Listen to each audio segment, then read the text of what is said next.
Tonight you stand on the edge of a profound transformation, not as a dramatic gesture, but at the moment when you simply declare no more. That utterance may feel small, yet its resonance shakes the foundations of your soul. There comes a moment in the human soul when a quiet, solemn declaration rises, not with noise or outward spectacle, but with the gravity of an inner shift. No more. These two words, though seemingly slight, carry with them the entire weight of a life lived half asleep. They do not emerge casually, nor are they the fruit of passing frustrations. Rather, they are born from long inward suffering, from a prolonged betrayal of one's own essence, and when this moment finally arrives, it signals something far greater than a change in attitude. It marks a crossing, a threshold. Such a moment cannot be summoned by will alone. It must ripen like fruit grown under pressure. Often it is preceded by years, perhaps decades, of accommodation, of shaping oneself to fit the contours of another's expectation or the oppressive rules of a society blind to the soul. During this time, a person learns the art of endurance, the skill of disguise. Smiles are practiced, silence is mastered, and one becomes a stranger to the voice that once sang within. But the psyche, though adaptable, is never passive. Deep within, in regions unreachable by conscious resolve, the self watches, it records, and it waits. This inner threshold is archetypal. It lives in the collective inheritance of humanity. In myths, it appears as the moment the hero refuses to continue on the false path, the moment the wanderer steps off the well-trodden road into the forest. It is an act not of rebellion, but of alignment with a deeper necessity. When the soul says no more, it does not scream, it states, there is a cold clarity, not rage, in this decision. The falsehoods are no longer sustainable, the mask begins to crack. The outer life, which once seemed coherent, is revealed as a brittle structure, and beneath it the individual begins to stir, and so the threshold appears, not as a gate built of stone, but as an opening in the mind, the heart, the being. One stands at the edge of what has been, sensing the immensity of what must follow. To cross is not simply to adopt a new behavior or speak up in defiance. It is to enter the domain of transformation. In this space, the old roles collapse. The former identities, the pleaser, the martyr, the echo of others, fall away, leaving the soul exposed, vulnerable, and yet strangely whole. The psyche does not celebrate prematurely. It knows the road ahead is fraught with the perils of the unknown, but it also knows that the old terrain, though familiar, was deadly. One cannot live in two realities. Either the soul is claimed or it is lost. The moment of no more announces this truth, and in doing so it summons the forces necessary for the journey inward. Dreams may change, relationships may fall away, a sense of chaos may erupt, but this is not destruction for its own sake. It is dismantling in service of authenticity. For many, this threshold is terrifying. The ego, long dominant, protests. It points backward to the comfortable routines, to the known rewards of conformity. But those rewards have soured. Their sweetness has become poison. The body knows it. The unconscious whispers it. And now, finally, the conscious mind consents. This is the moment of real alignment, where the fractured self begins its slow and painful union. Such a moment cannot be taught, it cannot be predicted. It arises uniquely in each individual as part of the great mystery of becoming. But when it comes, one must not look away. To do so would be to prolong the wound. The task now is to remain, to endure the fires of inner change, to walk through the unmarked terrain of the true self. There is no map, only intuition. There is no reward promised, only freedom. In time, the individual may come to see that this moment, the quiet, defiant utterance of no more, was not the end of anything essential, but the beginning of everything real. From here, the journey does not conclude. It begins, and with it, the psyche breathes for the first time.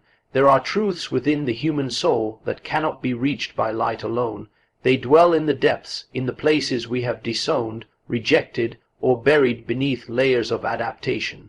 These fragments, misunderstood, unloved, often feared, form what may be called the shadow, and yet it is precisely in facing these hidden aspects that the path to genuine self-love begins.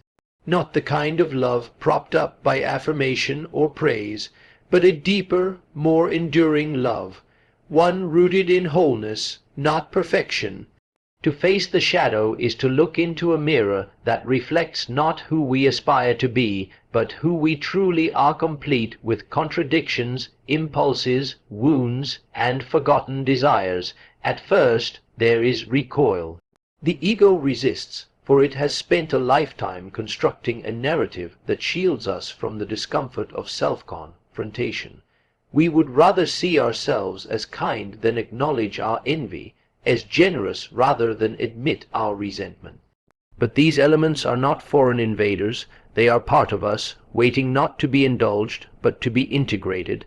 Self-love is impossible without self-knowledge, and self-knowledge is incomplete if it excludes the shadow.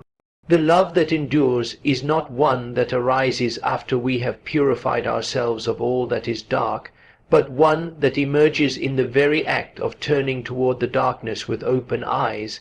This confrontation does not mean we condone every thought or impulse. Rather, it signifies a willingness to sit with our contradictions without fleeing, to listen without judgment, and to understand what each fragment of our psyche is trying to reveal. Often, the shadow is formed in childhood, when certain emotions were deemed unacceptable: anger, fear, assertiveness, even joy. We learn to disown these aspects to maintain connection, safety, or approval. But the disown does not disappear. It waits. It appears in projections, in dreams, in compulsions. It sabotages relationships and hides behind moral superiority. It lives within us not as an enemy, but as a teacher we have refused to meet. When we finally turn to it, not as an adversary, but as a lost part of ourselves, we begin the work of inner reunion. This is not glamorous work. It is humbling. It breaks the polished image we have offered the world. It demands that we descend into emotional places we were taught to avoid, and yet, in doing so, we begin to remember parts of ourselves that hold vitality, creativity, and authenticity. The energy used to suppress the shadow is immense. When reclaimed, it becomes life, force. This process is not linear. The shadow does not reveal itself all at once. It arrives in layers, each demanding its own reckoning. And with each meeting we are changed, not by becoming something new, but by recovering something ancient and essential. The heart expands not through denial, but through inclusion.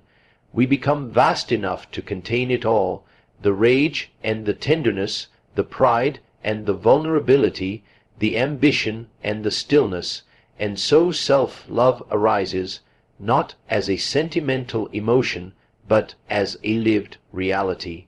It does not depend on others' acceptance or external validation. It is the love that emerges when we refuse to abandon any part of ourselves. It is fierce because it knows what it took to arrive here. It is quiet because it no longer needs to prove itself. It is forgiving not because it forgets, but because it sees the full complexity of the human soul and still says yes. To face the shadow is to become truly human. Not ideal, not flawless, but whole. It is to walk through the dark forest of one's own psyche and find, not monsters, but lost children. Each piece, once feared, becomes a part of the mosaic that is the true self. And in embracing them, we step into a self, love that does not waver with the winds of fortune. It is rooted in reality, born from courage, and sustained by truth. There comes a moment, quiet, often unnoticed, when the old structure of the self no longer holds.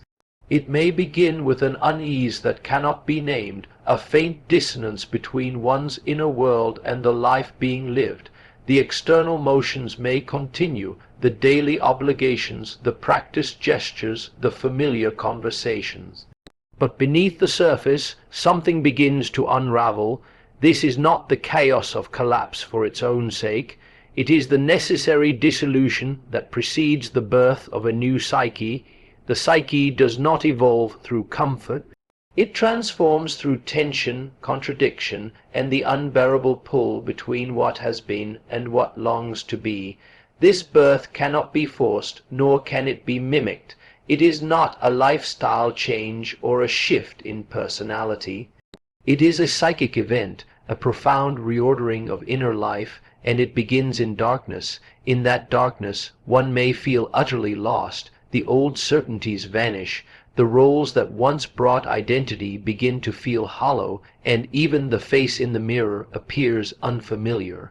What once sustained meaning now withholds it. It is as if the soul has withdrawn its consent to participate in the life that was constructed without it. The ego, long the master of adaptation, stands bewildered at the threshold of something vast and unknowable. But this confusion is not failure, it is initiation. To be initiated in this way is to be dismantled. The psyche, in order to be renewed, must pass through the crucible of unknowing. Dreams may grow wild. Emotions may surge without cause. Memories long buried might resurface. These are not symptoms to be eradicated, but messages. They signal that the unconscious has begun to move, to reach out, to participate in the shaping of a new reality. What is being born is not a better version of the former self. It is a different order of being altogether. The values shift. The center of gravity moves inward. What was once dismissed as irrational, the intuitive, the symbolic, the mythic, begins to take on significance. The world is no longer seen only as a collection of objects and events, but as a field of meaning, alive and communicating with the deeper layers of the soul. This birth does not occur all at once. It unfolds in cycles, often with pain and resistance. The ego clings to what it knows. It fears dissolution. But the new psyche cannot emerge while the old one dominates. There must be surrender, a relinquishing of control, a willingness to be remade by forces greater than will or reason. And in that surrender a mystery reveals itself. The self, which has long waited in the quiet chambers of the unconscious, now steps forward, not as a sudden apparition, but as a subtle, persistent presence. It does not shout, but its silence is unmistakable. It begins to inform, to shape, to suggest. Its language is that of symbols, images, and inner resonance. When honored, it leads toward integration. When ignored, it withdraws, and the soul returns to exile. The birth of the new psyche is marked not by conquest, but by reconciliation. It seeks not domination over the inner world, but relationship with it. The parts once cast into shadow are invited into dialogue. The split between mind and heart, between instinct and intellect, begins to heal. There is no final unity, for the psyche is not a machine to be perfected, but a living mystery to be engaged. Yet a new coherence begins to emerge, one that does not erase complexity but embraces it. In this way, the new psyche is not a destination but a deepening. Life is no longer merely a sequence of tasks and achievements, but a path of meaning and discovery. Even suffering changes shape. It no longer feels like punishment, but initiation. There is room now for nuance, for silence, for the sacred. The soul no longer begs for permission to exist. It begins to live. Such a transformation cannot be explained to those who have not experienced it. It does not conform to social definitions of success or happiness. It may even look, from the outside, like loss.